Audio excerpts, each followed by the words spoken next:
สายคนนี้ปรากฏเห็นว่ามีประตูมิติอยู่ในเฮือนที่เขาซื้อใหม่คิดว่าตัวเองคิดไปเองและได้ลองอีกครั้งเพื่อความมั่นใจ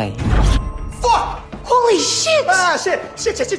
ครั้งนี้ผู้สาวเห็นเต็มตาในขณะที่กำลังจะติดต่อหาเจ้าหน้าที่อยู่นั้นปรากฏการณ์ได้เฮ็ดให้ผู้สาวสนใจขึ้นมาทันที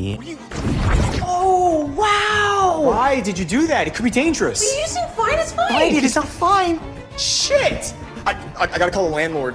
ก่อนจะติดต่อหาเจ้าหน้าที่นั้นนิกคิดว่าจะติดต่อหาเจ้าของเหือนก่อนแต่ผู้สาวของเรา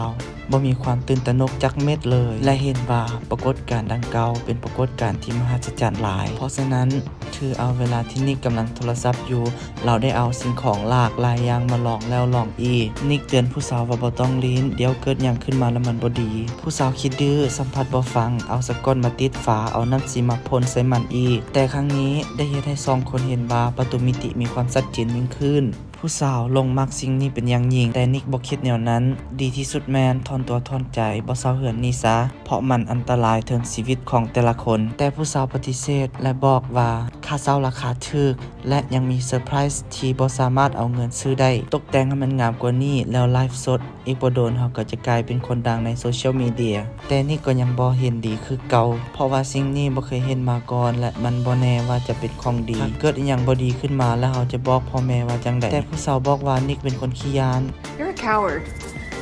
What? Yeah, it's like as soon as anything freaks you out, even the tiniest thing,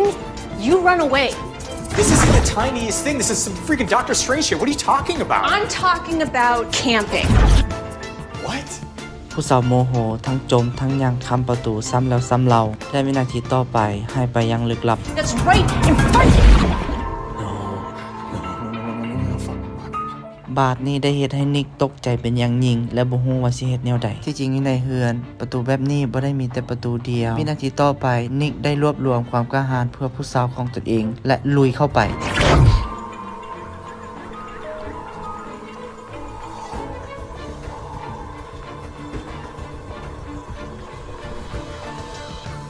พอได้เปิดตาขึ้นมาเท่านั้นจึงเห็นว่าตัวเองได้อยู่โลกแห่งใหม่เป็นที่เรียบร้อยแต่โชคยังดีที่แฟนสาวของตัวเองที่หายไปนั้นอยู่ในโลกเดียวกันและสุดท้ายเรา2คนจะบ่ได้เป็นห่วงเรื่องการเศร้าเหือนอีกต่อไปและเรื่องมันก็จบ